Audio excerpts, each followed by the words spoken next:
Bienvenue à l'émission La Bible à 100%. La Bible à 100%, une émission qui commence avec la Bible à 100%, une émission qui continue avec la Bible. La thématique d'aujourd'hui sera intitulée Le Samson pré-Delilah et le Samson post-Delilah. Oui, le Samson d'avant Delilah et le Samson après Delilah. Mais avant de commencer, nous voulons tout d'abord rendre gloire au Seigneur Jésus-Christ. À lui soit la gloire, l'honneur, la magnificence au siècle des siècles. Amen. Oui, le Samson pré-Delilah et le Samson post-Delilah. Nous allons lire le livre de Juges, chapitre 15, versets 15 à 20. Ensuite, Juges, chapitre 16, versets 15 à 20. En d'autres mots, 15 à 20 de ce côté-ci, et ensuite, versets 15 à 20 de l'autre côté. Tout d'abord, Juges 15, versets 15 à 20. Samson trouva une mâchoire d'âne fraîche. Il étendit sa main pour la prendre et il en tua 1000 hommes. Et Samson dit, avec une mâchoire d'âne, un monceau, 2 monceaux, avec une mâchoire d'âne, j'ai tué 1000 Philistins. Verset 17. Et quand Samson eut achevé de parler, il jeta de sa main la mâchoire et l'on appela ce lieu Ramath-Lehi. Verset 18, et pressé par la soif, Samson invoqua l'Éternel et dit, c'est toi qui as permis par la main de ton serviteur cette grande délivrance. Et maintenant, mourrai-je de soif? Tomberai-je entre les mains des incirconcis? Verset 19, Dieu fendit la cavité du rocher qui est à Lehi et il en sortit de l'eau. Samson but, son esprit se ranima et il reprit vie. Et c'est de là qu'on a appelé cette source en Akoré. Cette source existe encore aujourd'hui à Lehi. Verset 20. Samson fut juge en Israël au temps des Philistins pendant 20 ans. Pendant 20 ans. Maintenant, à tour de rôle, nous allons lire le prochain chapitre, Juge, chapitre 16, versets 15 à 20. Delilah dit à Samson, comment peux-tu dire je t'aime puisque ton cœur n'est pas avec moi?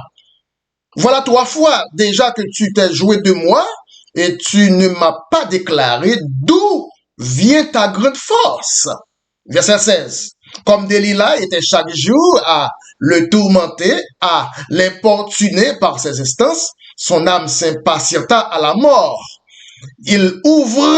Samson ouvrit tout son cœur et lui dit, le rasoir n'a point passé sur ma tête, parce que je suis consacré à Dieu dès le ventre de ma mère. Si j'étais rasé, ma force m'abandonnerait. Je deviendrais faible et je serais comme tout autre homme. Verset 18.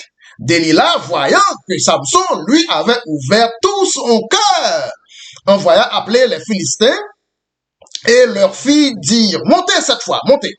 Et car Samson m'a ouvert tout son cœur, et les princes des Philistins montèrent vers Delilah et apportèrent l'argent dans leurs mains.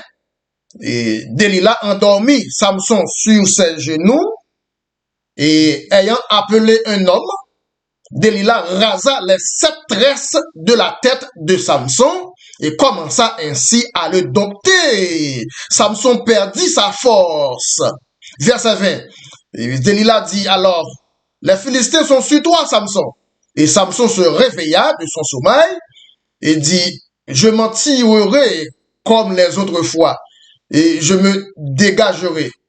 Mais Samson ne savait pas que l'Éternel s'était retiré de lui. Samson ne savait pas que l'Éternel s'était retirés de lui. Et si on lit un verset supplémentaire, le verset 21, les Philistins saisirent Samson, crevèrent les yeux de Samson et ils le firent descendre à Gaza et le lièrent avec les chaînes d'airain. Samson tournait la meule dans la prison. Donc, à propos de Samson, si nous lisons les 2 chapitres à tour de rôle, nous pouvons facilement constater un décalage entre le Samson du chapitre 15 et le Samson du chapitre 16. Le Samson d'un Juge, chapitre 15, est un Samson près Delilah avant d'avoir rencontré Delilah. Cependant, le Samson d'un Juge, chapitre 16, est un Samson post-Delilah, c'est-à-dire après avoir rencontré Delilah. Maintenant, le Samson pré-Delilah est tout à fait différent du Samson post-Delilah. Car déjà, nous pouvons voir que le Samson dans Juge 15, verset 20, était un juge. Cependant, le Samson dans Juge 16, verset 20, est devenu un prisonnier. Le Samson dans Juge chapitre 15 a été un dompteur. Cependant, le Samson dans Juge chapitre 16 est devenu un dompté. Le Samson qui pouvait tuer 1000 Philistins avec seulement une mâchoire d'âne est éventuellement devenu une marionnette pour les Philistins. Le Samson pré-Delilah est différent du Samson post-Delilah. Le Samson dans Juge 15, verset 18 est différent du Samson dans Juge 16, verset 18. Le Samson dans Juge 15, 19 est différent du Samson dans Juge 16, 19. Le Samson dans Juge 15, 20 est différent du Samson dans Juge 16, 20. Pourquoi? Le Samson pré-Delilah était important. Cependant, le Samson post-Delilah était impotent. Le Samson pré-Delilah était coiffé. Cependant, le Samson post-Delilah fut décoiffé. Le Samson pré-Delilah était un défi. Cependant, le Samson post-Delilah fut un dédain. Le Samson pré-Delilah était un crescendo. Cependant, le Samson post-Delilah fut un décrescendo. Le Samson pré-Delilah était délié. Cependant, le Samson post-Delilah fut lié. Le Samson pré-Delilah avait le dessus. Cependant, le Samson post-Delilah eut le dessous. Le Samson pré-Delilah était armé. Cependant, le Samson post-Delilah était désarmé. Le Samson pré-Delilah était axé. Cependant, le Samson post-Delilah était désaxé. Le Samson pré-Delilah était un duc, DUC. Cependant, le Samson post-Delilah est devenu une dupe, DUPE. Le Samson pré-Delilah était une dynamite. Cependant, le Samson post-Delilah est devenu un dilemme. Le Samson pré-Delilah avait les yeux grands ouverts. Cependant, le Samson post-Delilah avait les yeux crevés. Oui, le sujet d'aujourd'hui s'intitule le Samson pré-Delilah versus le Samson post-Delilah. La Bible dit, l'Ancien Testament, c'est l'ombre des choses à venir. Samson a attristé le Saint-Esprit. Dans Éphésiens 4, le verset 30, nous allons lire Éphésiens 4, verset 30. N'attristez pas le Saint-Esprit. N'attristez pas le Saint-Esprit de Dieu par lequel vous avez été scellés pour le jour de la rédemption. Samson avait 7 tresses sur sa tête, le chiffre 7. Les 7 tresses l'ombre des choses à venir. Les 7 tresses représentent les 7 colonnes, les 7 dimensions de la sagesse. Verset, Proverbe 9, le verset 1. Proverbe 9, verset 1, la sagesse a bâti sa maison, elle a taillé ses 7 colonnes.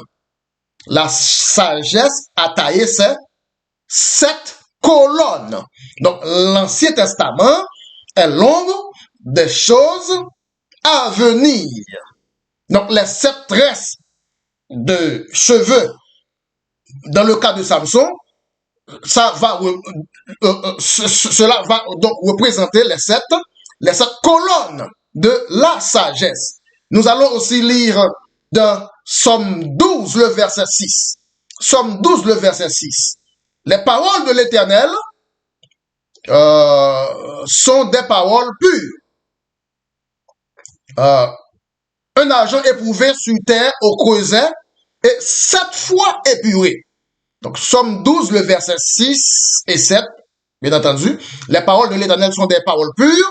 Un argent éprouvé sur terre au creuset 7 fois épuré. 7 fois épuré. Donc, le chiffre 7 réapparaît encore. Nous allons lire aussi dans Ésaïe 30, le verset 26. Ésaïe 30, verset 26. La lumière de la lune sera comme la lumière du soleil, et la lumière du soleil sera 7 fois plus grande. La lumière du soleil sera 7 fois plus grande, comme la lumière de 7 jours. Lorsque l'Éternel bandera la blessure de son peuple et que l'Éternel guérira la plaie de ses coups. Donc déjà, le chiffre 7 apparaît et réapparaît, car les 7 tresses de cheveux, dans le cas de Samson, déjà préméditait quelque chose à venir, car l'Ancien Testament, c'est l'ombre des choses à venir. Le chiffre 7, à plusieurs reprises, nous allons aussi lire Apocalypse 1er, verset 4. Apocalypse 1er, verset 4, Jean aux 7 églises. Jean aux 7 églises qui sont en Asie, que la grâce, la paix vous soit donnée de la part de Dieu qui est, qui était et qui vient. Et de la part des 7 esprits. De la part de combien? De la part de 7 esprits qui sont devant son trône. Nous allons lire le verset 20, Apocalypse 1er, verset 20, le chiffre 7, à plusieurs reprises. Le mystère des 7 étoiles. Le mystère des 7 étoiles que tu as vu dans ma main droite. Et les 7 chandeliers d'or. Les 7 étoiles sont les 7 anges des 7 églises. Et les 7 chandeliers sont les 7 églises. Donc, le chiffre 7, en comparaison, dans l'Ancien Testament, c'était l'ombre des choses à venir, les 7 mèches de cheveux de Samson, les 7 tresses de cheveux dans la tête de Samson, cela allait donc représenter d'autres choses dans le Nouveau Testament. Donc pour le cas de Samson, le Saint-Esprit était attaché à ses cheveux. Le Saint-Esprit se mesurait à la longueur de ses mèches, à la longueur de ses tresses de cheveux. Cependant, aujourd'hui, le Saint-Esprit n'est plus attaché à la longueur des tresses de cheveux de l'homme. Aujourd'hui, le Saint-Esprit est de préférence attaché à la longueur de la parole de Dieu en vous. La longueur de la parole de Dieu en vous est donc en proportion à la longueur du Saint-Esprit en vous. Aujourd'hui, beaucoup d'hommes portent des cheveux tressés en Bob Marley. Cependant, ils n'arrivent jamais à être aussi forts que Samson l'a été. Car, pourquoi? Parce que aujourd'hui, le Saint-Esprit ne s'attache plus aux cheveux d'un homme. Aujourd'hui, le Saint-Esprit s'attache de préférence à la quantité de paroles de Dieu dans cet homme. Donc voilà pourquoi la Bible dit aujourd'hui l'homme ne doit pas porter de longs cheveux. Seulement la femme est autorisée à porter de longs cheveux, car pour le moment, les tresses et les mèches de cheveux dans le Nouveau Testament, cela ne veut pas dire, ou bien cela ne correspond guère à la puissance du Saint-Esprit, cela ne correspond guère à la sagesse du Saint-Esprit dans l'homme. C'est de préférence la parole de Dieu. Les 7 tresses de cheveux, et vraiment, la parole de Dieu est 7 fois épurée. Somme 12, verset 7. Verset 6 et 7, pardon. Somme 12, verset 6 et 7. La parole de Dieu est 7 fois épurée. Ensuite, nous avons lu dans Proverbe 9, verset 1er, la sagesse a bâti sa maison, elle a taillé ses 7 colonnes, les 7 dimensions de la sagesse. Voilà pourquoi pas besoin d'avoir des tresses de cheveux chez l'homme. Seulement la femme est autorisée à avoir de longs cheveux. Voilà, c'est la fin de cette édition pour la Bible à 100%. Aujourd'hui, c'était une comparaison entre le Samson pré-Delilah et le Samson post-Delilah. Samson a attristé le Saint-Esprit dans l'Ancien Testament et a perdu sa puissance. De même, la Bible nous dit dans Éphésiens 4, verset 30, « N'attristez pas le Saint-Esprit par lequel nous avions été scellés. » Sur ce, nous voulons remercier le Seigneur pour ce temps de table ronde, étude biblique, école biblique avec la Bible à 100%. Rendez-vous pour une autre édition de la Bible à 100%. Entre-temps, à bientôt et à tantôt avec votre très humble et très simple frère, le frère Bruno. Je vous aime bien. Bye bye.